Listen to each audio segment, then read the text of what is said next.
welcome.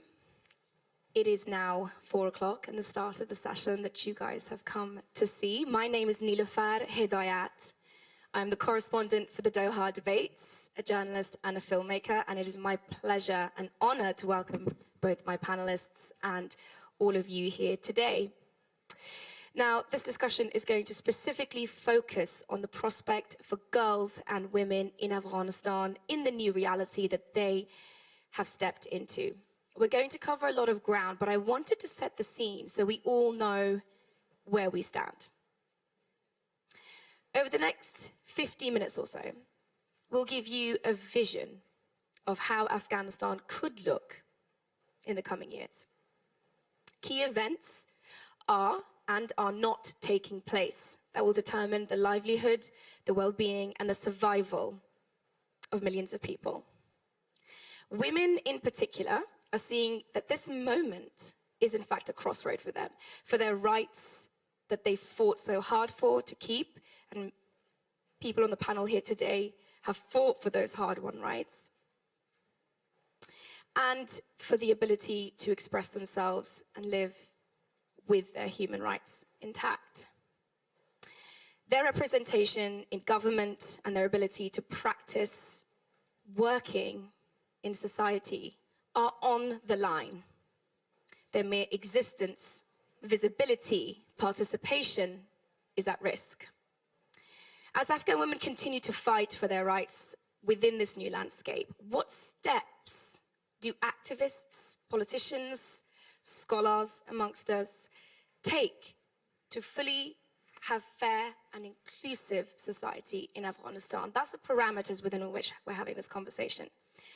Now, the head of the United Nations Refugee Agency put it very simply. When 25 years ago, he said, this country, Afghanistan, fell off the radar screen, it ended very badly. We cannot go down the same road, he says. I hope that common sense will prevail. Will it? Our panelists are going to use their expertise to explore and to explain this future and how it will affect Afghanistan, the region, and you. Joining us today,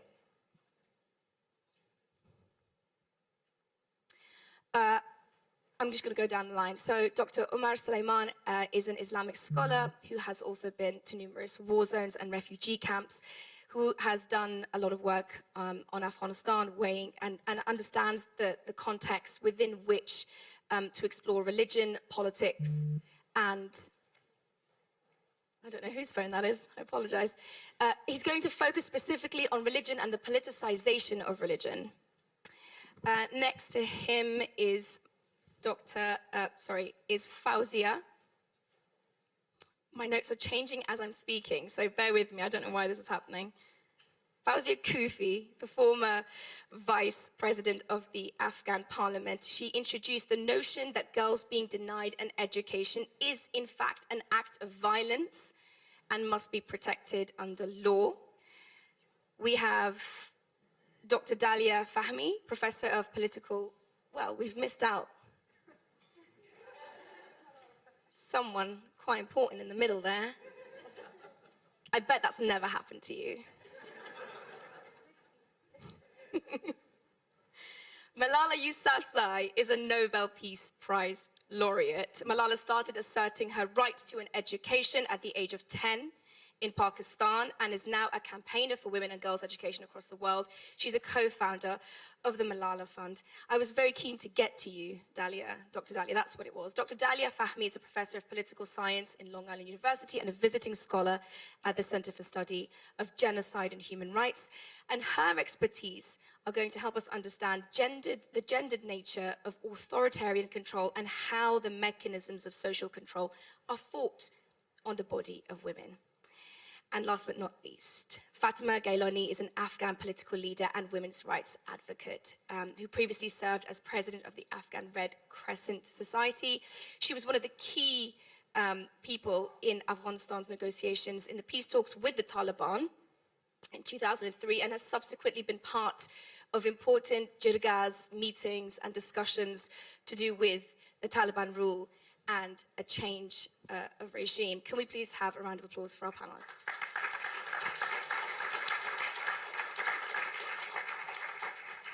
We've got a lot to get through.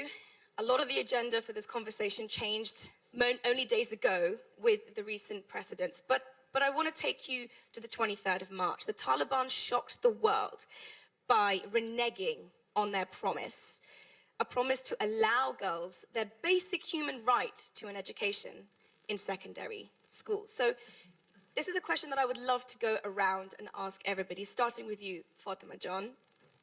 Specifically with you, will this ban work? Will the Taliban ban on secondary education for girls work?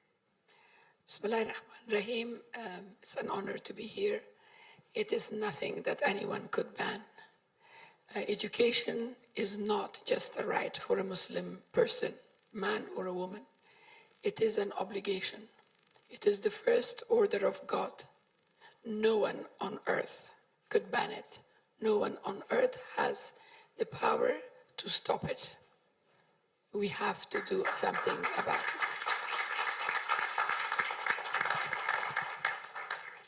Dr. Fahmy, what about you? Is the ban going to work, however you interpret that question? So in 1999, there were no girls in secondary school in Afghanistan. Within 15 years, there were 3.7 million girls in secondary school. After this time period of girls being educated, entering the professional workforce, girls, over 1,000 have become business owners and entrepreneurs. This cannot be curtailed. We also live in a digital age where today 68% of Afghans have cell phones and 22% are connected to each other and to the world. So this cannot be curtailed. Malala. I think it was much easier for the Taliban to announce a ban on girls' education back in 1996. It is much harder this time, and that is because women in Afghanistan have seen what it means to be educated, what it means to be empowered. And I had the opportunity to meet the Afghan robotics team yesterday. And one of the things they mentioned was that we have learned, we are educated, and it is so difficult for us to unlearn, for us to imagine not being educated. So I think a lot of things have changed, and this time it's going to be much harder for the Taliban to maintain a ban on girls' education. Girls will continue to learn. They'll find ways. They'll find. They're learning in these hideouts. The stories that we're hearing right now. They're protesting on the streets. They're not remaining silent. So, you know, if we are going to do our best to ensure that this ban does not stay forever.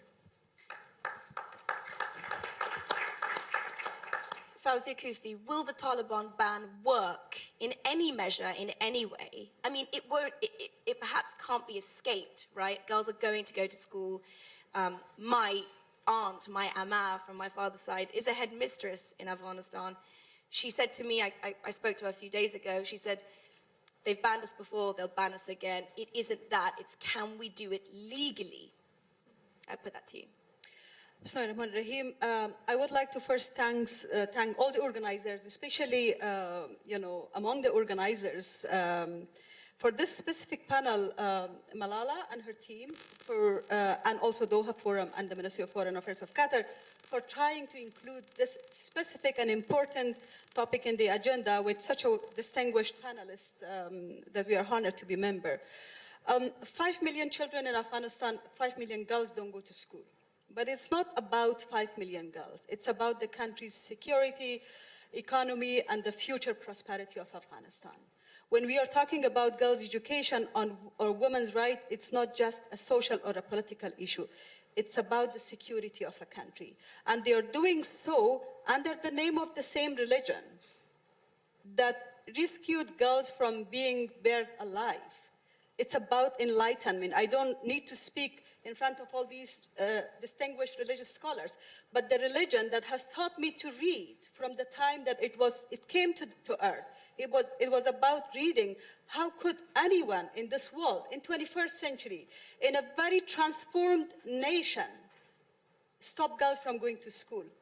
I don't think the people of Afghanistan will accept it, and I don't think the rest of the world, especially the Muslim world, should accept this. Dr. Suleiman, if I might come to you, the ban can work in multiple ways. There's many ways to answer that question.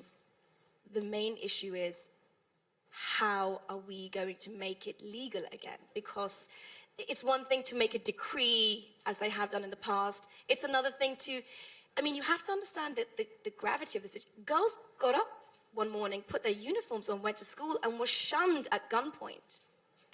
So we're talking about enforcement of these decrees. Will it work long term? Is it sustainable?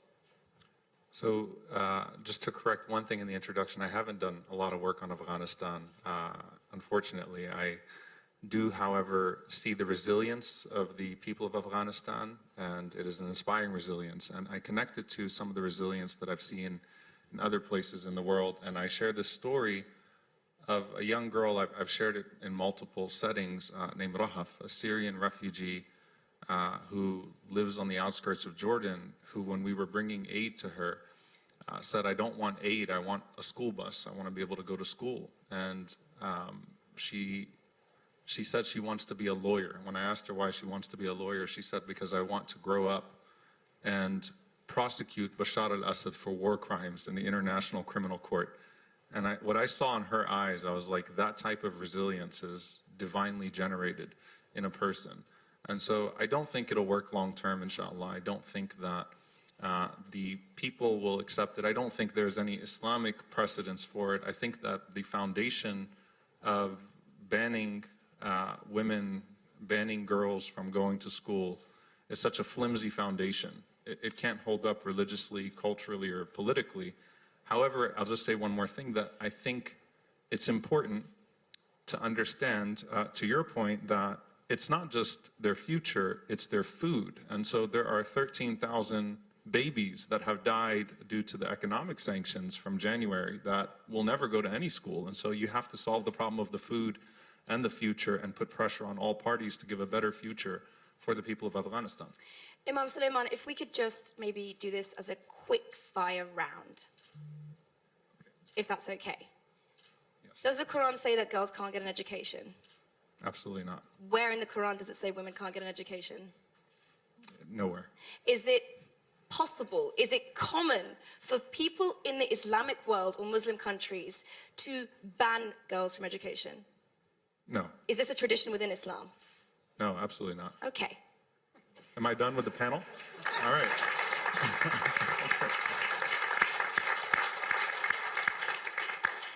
Now that we've established that, the harder question. The Muslim world is silent. It's a resounding silence. There seems to be a lack of communication. I don't want to know why there is such a silence, but I want to know, what can the Muslim world say? What can countries who have Muslim majority populations or Muslim leaders in governments, what can they do? What should they be saying to counter the Taliban narrative? Because at the moment they have the story. They've won that narrative. So I think that, and thank you for the rapid fire, because we established a lot of things that I no longer have to establish. I was included in the panel, to my understanding, be grilled by you on these questions, so that was easy.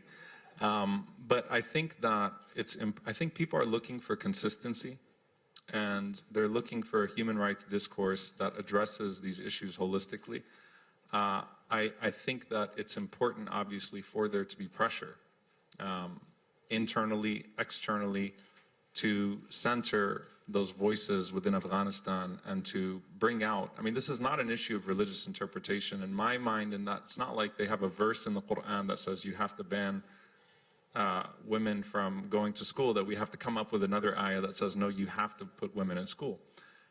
My question to you then is, do you encourage, would you recommend, and this will be a question to my panelists as well, would you recommend a fatwa, a religious edict from the Muslim world that will make it so that it is the right of every citizen that is a woman or female presenting to be able to get an education? Yeah, thank you for asking that. There's a petition that was written called the Islamic Imperative for Women's Education in Afghanistan. I believe some of the panelists as well over here have signed it, and there's pretty extensive, narrations in there about the importance of education in Islam that is for men, women, children, and people of all status. I think the fatwas are important. I think that, from what I understand, there are scholarly bodies that are issuing fatwas in the coming days. I think that those scholarly bodies have to be bodies that are not selective in their fatwa issuing.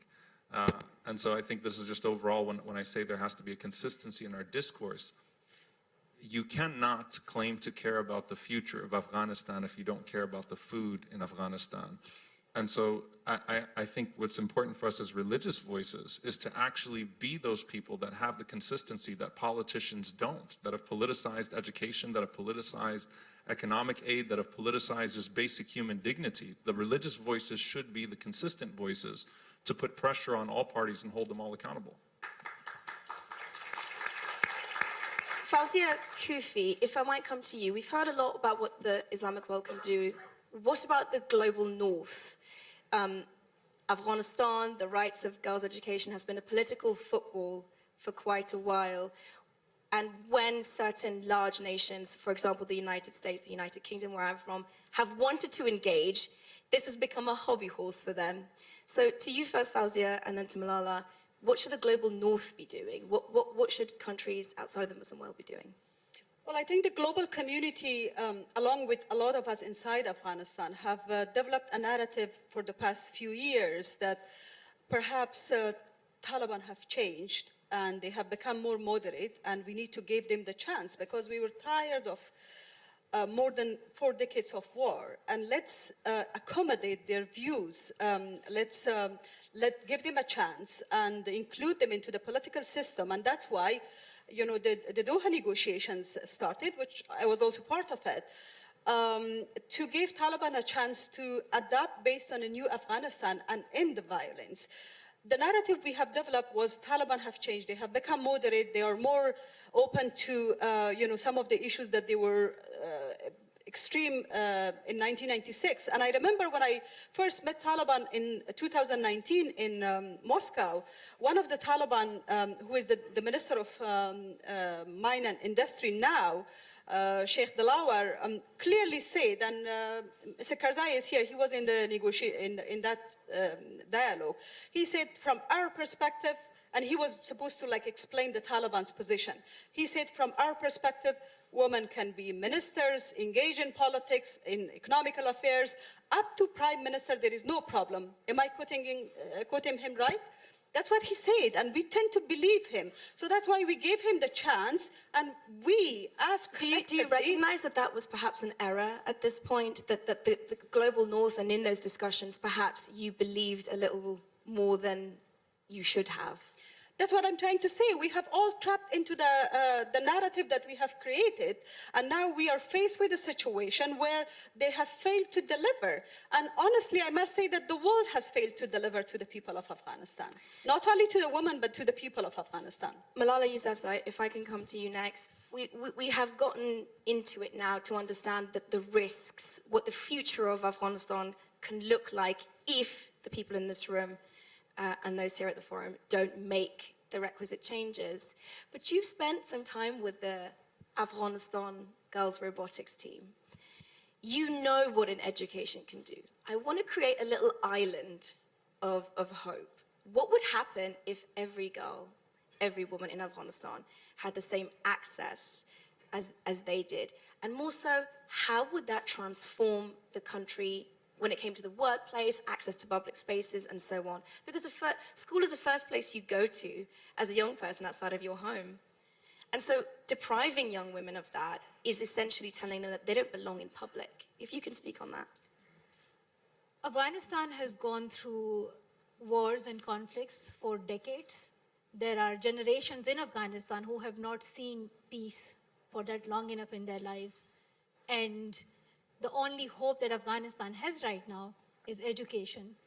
In this time when I was advocating for humanitarian aid for Afghanistan and bringing attention to the issue of girls, I kept on highlighting one thing to all the leaders, all the ambassadors, that food, water, and shelter are sources of survival for now, but education is a source of hope for the future. All that Afghanistan has gone through, how do you expect people to stay hopeful for a future? How do you expect a young child, a girl, to be hopeful that she can have a future, she can have a role in society, when this is all they see, that they are banned from education, their schools have been bombed in the past, their mothers, their sisters, they have been prevented from going to work. Some of them are beaten, some of them are harassed. There are these strange conditions being put on them in their lives. That Islam becomes all about how a woman participates, how a woman conducts herself, and how a woman speaks, and how a woman acts. What her clothes look like, how does she speak? Does she speak too loud? Does she appear too much? Should she sit in the house because it's creating too much danger if she's outside? So I think, there's enough that these people have gone through. When I look at the Afghan robotics team, all the amazing young girls, and when I hear their stories, how they fought against all the challenges and believed in themselves that they can be innovators, they can be scientists, they can have some space, they can have a name in the STEM careers. They have already set examples for many Afghan girls to follow. They are the role models, and it's great to see the hope and that sparkle in their eyes. And I asked them, I said, what is your message? What do you want to tell to the Taliban? And the question is simple, why can't girls go to school? And I don't think they can answer it. Well, let me... Sitting on the stage is 5 people that the Taliban are more scared of than the entire force of the American military apparatus. We are Muslim women who are educated, and they find that more terrifying, find it harder to tackle, find it harder to face, find it scary, I dare say, than they did in the war that they fought. So, just to add, when we were organizing this panel, I know Fawzia mentioned that it was quite challenging to get it done, but we started working on it before the Taliban announced that they're not allowing girls to return to schools. We were hopeful, we were optimistic. We were like, why don't we give people a chance? If they have made a commitment that schools would reopen on the 23rd of March, sure, right? Let's just wait for the day. It will happen. And girls wore their school uniforms. They were waiting outside their schools, but the gates were closed, and they were crying. They were crying to media, they were crying to their parents that why is it happening to them? Just because they're girls, why can't they be studying? Why can't they be learning? Why can't they be receiving their education? So initially we had planned to bring some of the Taliban officials to the stage, and we were hoping that the conversations would be very different. But as soon as we heard that girls can't go to school, I don't think that we should be in a position to give them the opportunity. Malala, are you saying that you would have conversations with the Taliban for the right of girls' educations? I think they know the message. I'm sure they have been heard enough from many women. They might have seen some of these amazing women in the peace talks as well. I don't think they're unfamiliar with the arguments that we are making right now. I know that they know the Islamic context as well from these amazing scholars. So I think it's just the lack of willingness to do it. I think there are delegates, there are these government officials who are interacting with them, and I ask them to ensure that they push for girls' education, that it should be a non-negotiable condition for any diplomatic recognition of the Taliban. I believe in peace talks, I believe in dialogue, but I also feel that at the same time, that they should not be recognized if they do not recognize the human rights of women and girls.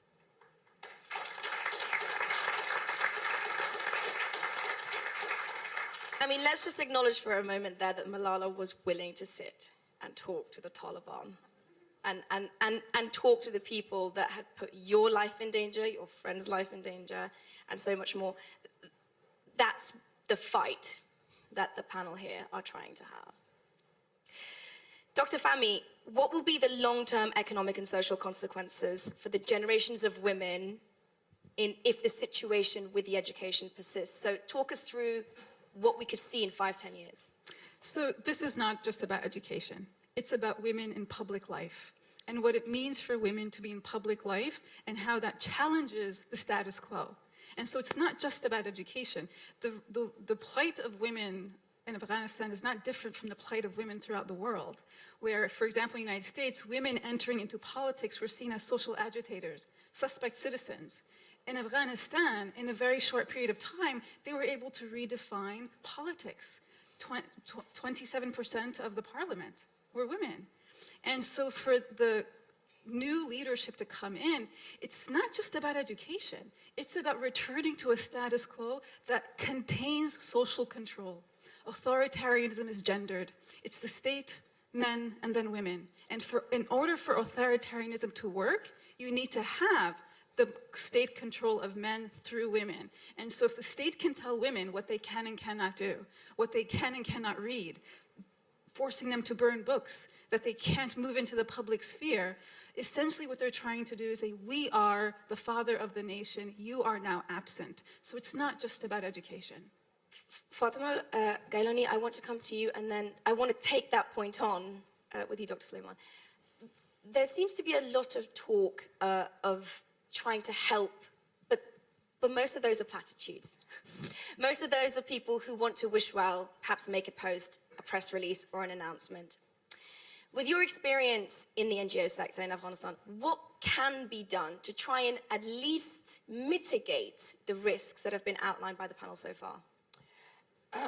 Before I answer to that, I want to politely remind everyone that it was changes for women in Afghanistan didn't come only 20 years ago. 201 years ago, women went outside the country for further education. 101 years ago, 1921. And then I am the product of the peace. I remember peace. I was already a mother when the coup happened and war started.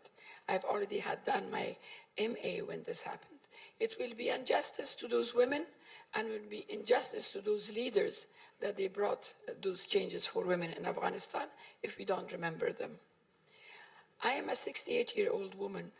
I was only 8 when women took the seats in the upper and lower house of the parliament and not in an allocated seats. It was an open competition of men and women together. Women were voting in Afghanistan before Switzerland, women in Switzerland. Women had equal salary under an Islamic law, an Islamic constitution, when French women were fighting for it. When I saw the changes in Afghanistan for women, and it didn't start with Taliban. Let's be fair, I am from the Mujahideen. I was the spokesperson for Mujahideen. We have the children and the Mujahideen proudly that I will do it again. I will fight anyone invade my country. But we have to be fair that changes for women did happen by the Mujahideen leaders, some of them. So what can we done? What could be done today? Today, we have to go to the root of what is about in Afghanistan. The banning the schools for women is new in Afghanistan, not going to school. Let's go back to what is the core of being Afghan. Let's make a big line between what is a tradition of a little village and tradition of the Afghan people and what is Islam and the tradition of a small group of people. And let's remember that this ban was not say that this is forever, and it was the excuses, technical excuses. Let's take them on that. Let's take them on that and say, okay, let's remove those technical issues and then girls could go to school. We must not play with this situation. We cannot afford to play and be loud and political and emotional about it. This is about the future of more than 16 million women in Afghanistan. May I ask you to build on that powerful statement, just to understand, you have sat in negotiations with the men of the Taliban. What should a negotiation, what tools can we use? How would you advise or expect people to approach them? Because Malala made a point very eloquently. They know what we all know. They understand what we are saying, and yet politics is overriding the situation. So what would you say? You have sat across the table with the enemy. So what would you say? Like Fawzia Jan said earlier, they were never open and clear about what they were saying.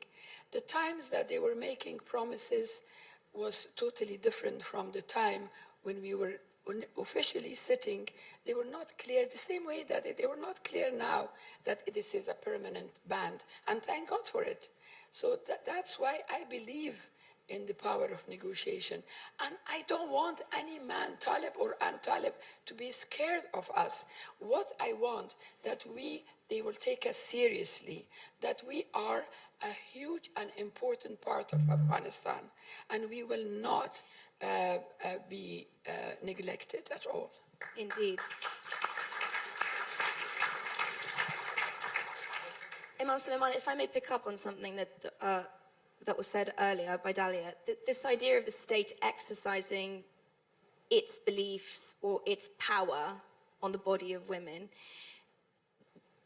We're calling this a ban on girls' education. Religion is being cited, but in essence what we are talking about, that there are no women in the Taliban. I don't know if this has been made clear to anybody. This is a male organization that is trying to exert control.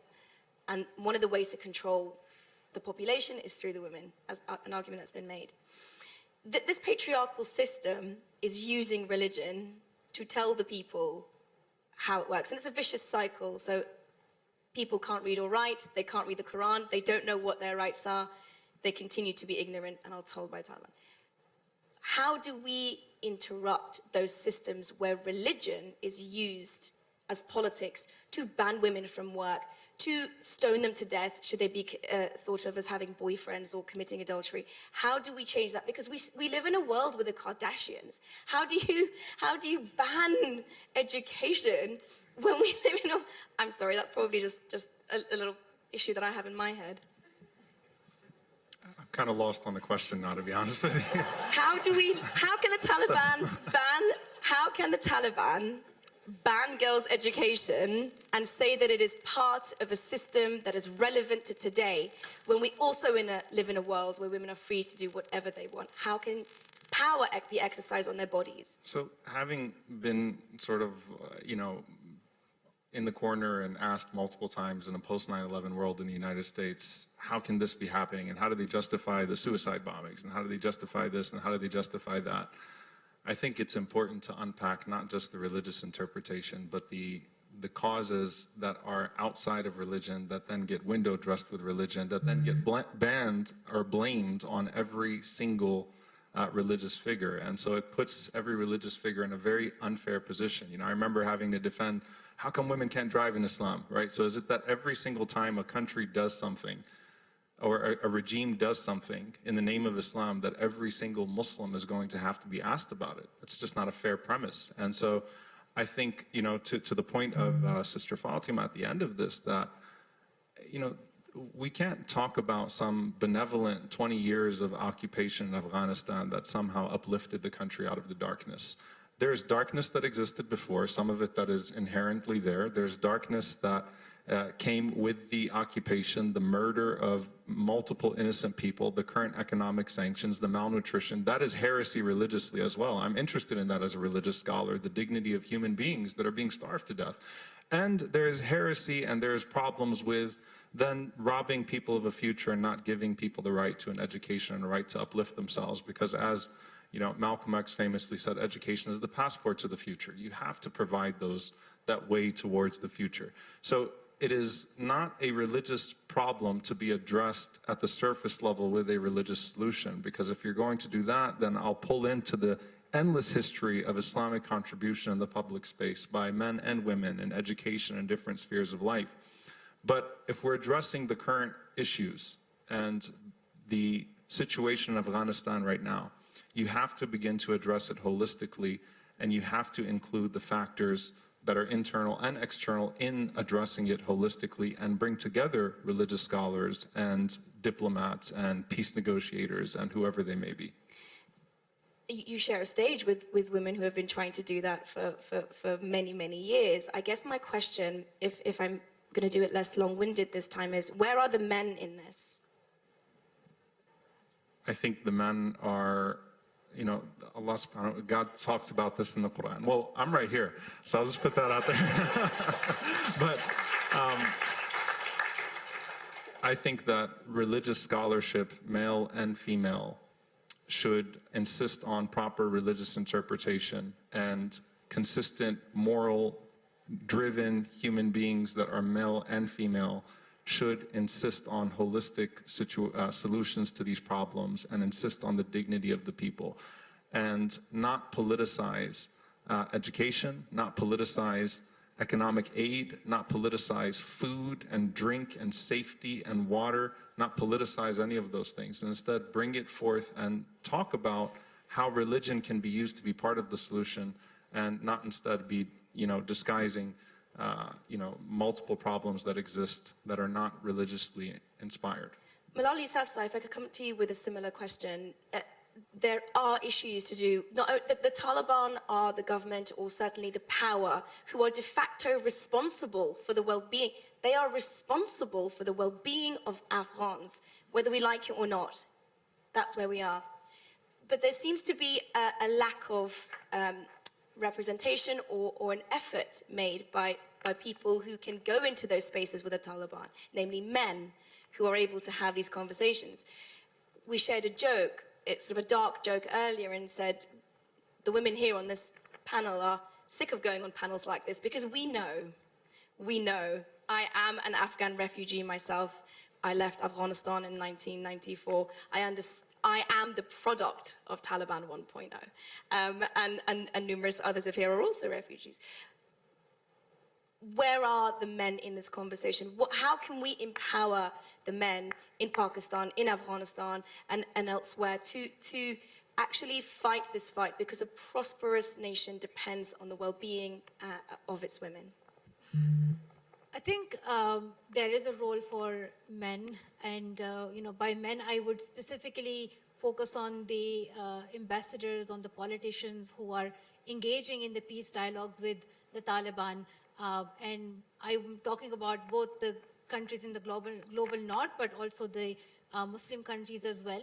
There are many opportunities where they interact with the Taliban delegates. I think it's important that they focus on the protection of women's rights and girls' education, and that they also pay specific attention to humanitarian aid as well. As we mentioned, like, you know, this is the first step to grant and protect the human rights. But also, you know, if it's announced that a girl can go to school, but we also know that there are many other issues why a school would not operate. Their teachers are not getting paid their salaries, the economies are, you know, on the verge of breaking down, and the schools require like equipment and stationery and other things. So in order for it to work, we need that financial and humanitarian support for Afghanistan, and countries need to find a way to resolve that. We can't let people starve. We can't, you know, this cannot keep on going. And yeah. Can't it? It can keep on going. The situation can continue, can't it? Why should it stop? No, what do you mean? I mean, like, you know, if we want to actually address the problems in Afghanistan, like, we have to talk about humanitarian aid. We have to talk about protecting the human rights of women and girls. So I think, like, you know, it's not like a one-step thing. It requires dedication and commitment. And I hope that, and another thing is inclusivity in these peace talks and dialogues. That is something that is missing. You know, sometimes symbolically they include women, but I think based on the conversation I have had with some of the Afghan activists, is that in these recent peace talks, women were mostly excluded. they were, some of them, did not really get the opportunity to bring their voice forward, and their voices were not heard. So it's really important that in the conversations from this point onwards, that women are included, that girls' voices are included and they're heard. Otherwise, if it's sort of, as you mentioned, like men doing those peace dialogues, if women's voices are not there, we know that there would be a gender bias. They are indeed critical, and we have two panelists on the stage who have been in those meetings. Fawzia, Koofi, if I may come to you. What is it like sitting in front of the Taliban and demanding your right to exist? Well, it was wonderful. We were equally representing a country that only they claim to represent. So I felt extremely powerful. In the meantime, that I know that women situation and women issue in Afghanistan have always been politicized and weaponized. Starting from 10 decades ago till now, we have been kind of smashed between the two extremes. Either it's an extreme of right or an extreme of left. Women of Afghanistan have always been weaponized. If you see 100 years back, women issue was used as a political issue in order to show that they are Democrats, that they are progressive, and as a result, they faced the backlashes. Then the left communists came, they used women issue as a political issue. It has been used as a political issue in the last 20 years. We feel that we have been instrumentalized and left alone.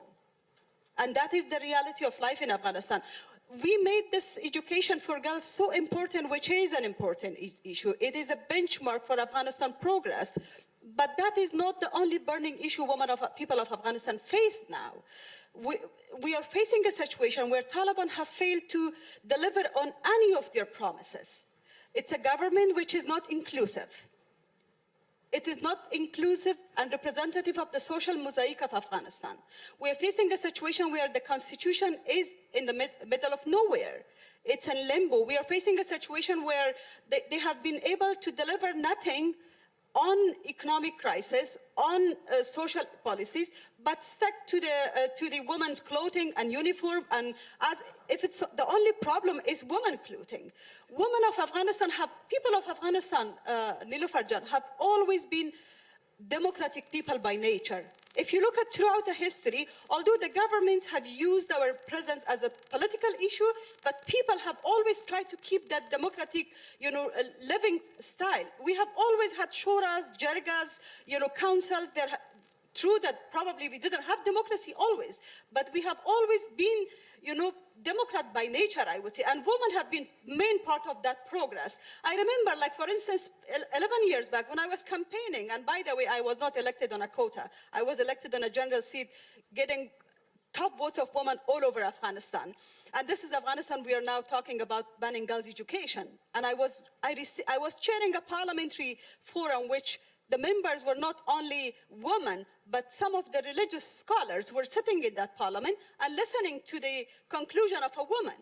So we're talking about that kind of democratic society. And I was traveling to the villages of Afghanistan. I could see women in the villages where I had to walk for miles because there was no infrastructure. In those villages, women will come to me and talk to me about everything, about global politics, and tell me, okay, Ms. Koofi, so who is going to be the next president of United States? Is it going to be Barack Obama or Hillary Clinton? And I was, really? Are you like watching and you're much more ahead in your analysis than me?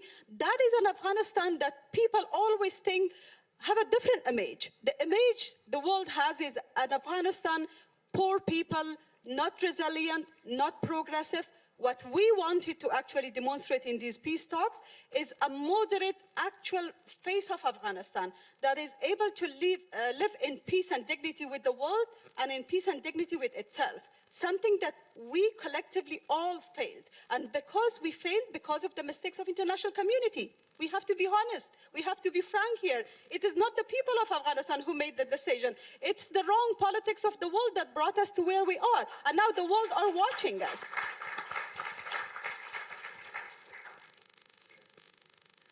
Fatima, I wanted to understand from your perspective this tradition of Afghan women wanting to understand and engage with the world.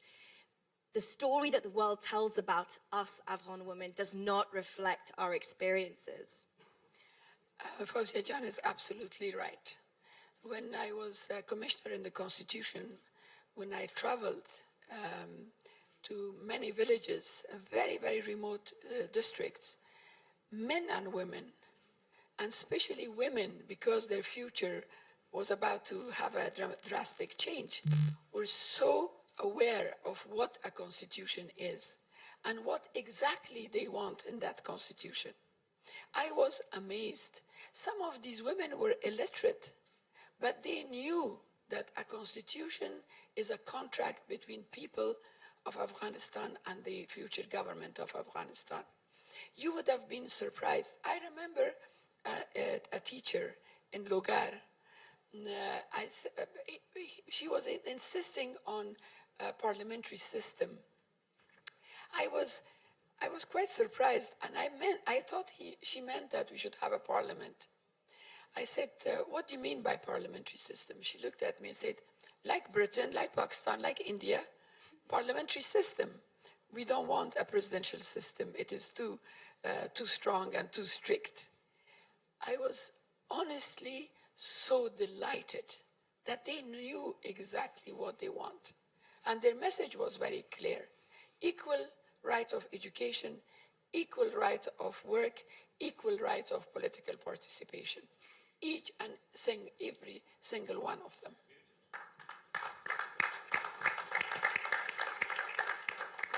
We've only got about 5 to 10 minutes for this session, but I wanted to do a little check-in at this point. So far, you have heard 2 visions of a reality for the people of Afghanistan, as presented to you by my wonderful panelists. One where in the villages of Logar, people are trying to argue about the types of democracy that should be implemented, despite not being able to access that knowledge through reading or writing. And one where an entire generation is given to nothingness, to a hopelessness. Those are the options that the international community and the Muslim world have before them. I want to focus on the Taliban for a few moments, specifically as an organization, as a governing body, because as I mentioned again, whether we like it or not, they are de facto in charge of the welfare, which means health, public health. We're in the middle of a COVID pandemic that's running rife through Afghanistan. Economic turmoil, there is drought, famine predicted. The International Red Cross and Crescent have warned of this. So, as an organization, there are reports being made within Afghanistan that there is disunity, there is discord within the Taliban about this ban. If I can come to you first, Fawzia, is there discord amongst the Taliban about this ban? Are they disagreeing with themselves? And how can we, on the other side, leverage that to try and get more access for girls' education? Malala, we'll have you next. Well, we have a say in Farsi when we say if you want to test somebody's level of patience, you need to inject somebody with a small needle and yourself with a big needle. So Taliban need to put themselves in the shoes of the people of Afghanistan.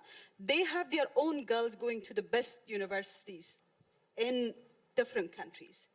They have actually lived in Qatar where in the same country 12 to 15% there are more girls into education institutions than boys. Obviously, those Talibans know the value of education, and because they have their own girls into school.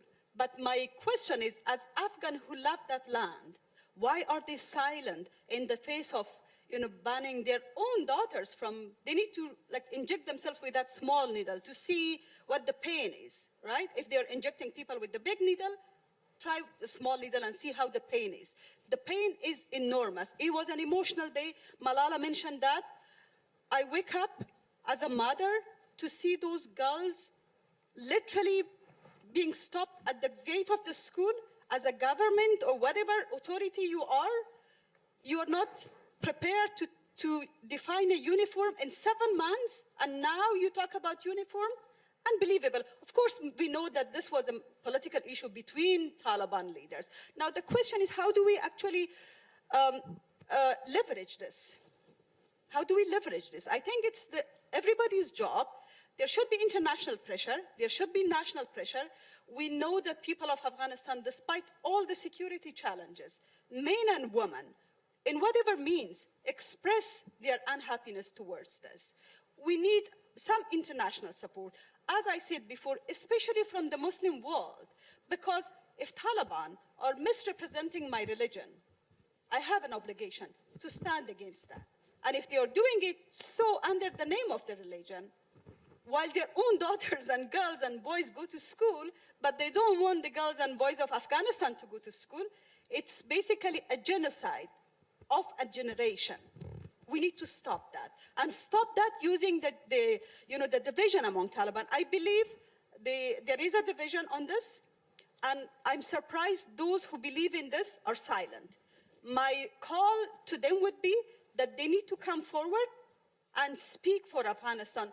Even if it's for the first time, speak for the people of Afghanistan and say this is wrong. They want the girls to go to school. Malala, the Taliban are not united on this ban. There's reports of discord. How can we leverage that? I think Fawzia summarized that. I think what is really needed right now is a strong statement from the Muslim countries and the Muslim organizations, the Muslim authorities, that defends girls' right to education in the Islamic context. In Islam, there are, as a religious scholar mentioned, that there is no verse that says girls can't go to school, but there are verses in Quran and there are verses in Hadith that tell us that seeking education is a responsibility, it is your duty. So I would just say one thing to the Taliban, Talabul ilmi farizatun ala kulli Muslim. Seeking education is a duty of every Muslim. My final question is going to be for all my panelists. This time we'll start with you, Dr. Omar. The question is, world leaders from all sides are approaching the Taliban in different ways, acknowledging them, not acknowledging them. But is the approach by leaders of nations, is it for the betterment and the preservation and the advancement of Afghanistan and Afghan people, or are these countries engaging with the Taliban predominantly for their own political ends and for press releases and statements? I don't expect many world governments to act from a place of moral conscience as much as political expediency, and that's why my point being constantly the importance of consistency. If you are for the education of women in Afghanistan, which you should be, and pressuring the Taliban and holding them accountable to that promise, which you should be, what are you doing about India banning young girls from going to school for wearing the hijab? What are you doing about France for its constant bigotry, which is getting more and more systematic as time goes on? If you're for women's rights, then how can you be for women's rights and be for the bombing and plunging of nations where hundreds and thousands of women die and hundreds and thousands more become widows and hundreds and thousands of girls never are born into this world to even get to go to school? If you're for women's rights, you cannot simply employ an imperialistic lens that allows you to plunge a nation. And if you're for women's rights, or if you're for the rights and dignity of the Afghan people, censor the consistent voices of the Afghan people. Find, what's being lost in all of this is that Afghan high schooler, that Afghan middle schooler, between the inconsistency, between the double standards, between the hijacking of religious texts, between the cultural norms that masquerade as righteous, between the political powers that act from a place of expediency and corruption. What's being lost is the young Afghan child. So censor the consistent Afghan voices and lend your voice to their consistency.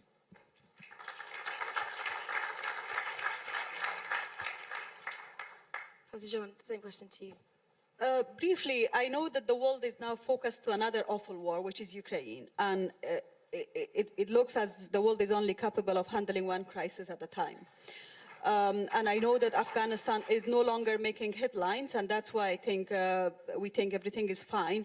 I think beyond education, which is so crucial, and nobody in this room will disagree with that, and Malala very deliberately mentioned about that, and all the panelists, we need to really tackle the political crisis. The political crisis that happens in Afghanistan needs a political solution. Before we lose Afghanistan once again, into conflict, I think we all have to make all the efforts to start and pursue a political dialogues where Taliban are part of it, the rest of political and social community of Afghanistan are another part of it, and Afghan-centric, as mentioned, a dialogue which we hope that we will achieve we would achieve in Doha talks, and we did not. We have to really pursue that so that we have a government which is acceptable for everyone, and girls' education, boys' education, everybody's education, and the future of Afghanistan prosperity is ensured before once again Afghanistan fall into another military extremism. I agree with you. I think some of these military extremist groups are not afraid of the B-56 or B-52 or whatever B it is, but they are afraid of enlightenment of the society. It is not only Taliban. Any military extremism, my brother mentioned here, extremism of any kind is against human values. If I'm talking about girls' education and importance of that in Afghanistan, I equally stand against those who actually stop girls from wearing a scarf, because that is an imposure of their own views on girls and women. So we have to stand against that.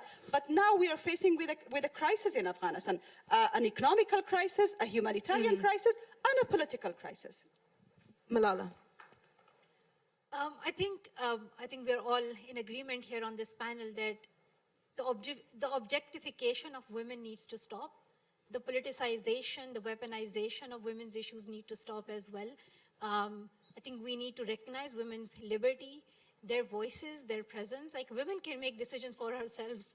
You know, we don't need to be told what is more, you know, what is more freeing for us. And what it means to be liberated. So I think we can make those decisions for ourselves, and I hope that the girls of Afghanistan can be in a place where they can make those decisions for themselves, where they can decide a career, a path for their future.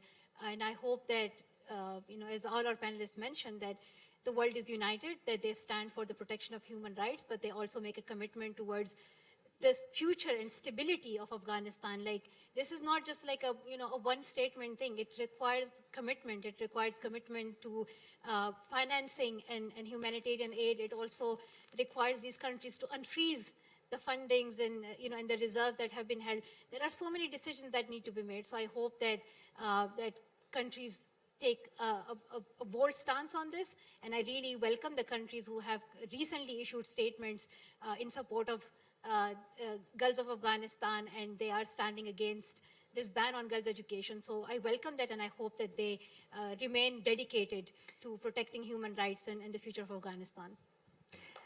Dr. Dalia, Fahmy. I think one thing we need to be very clear on is the politicization of women everywhere. And once we move beyond that it's not just about education.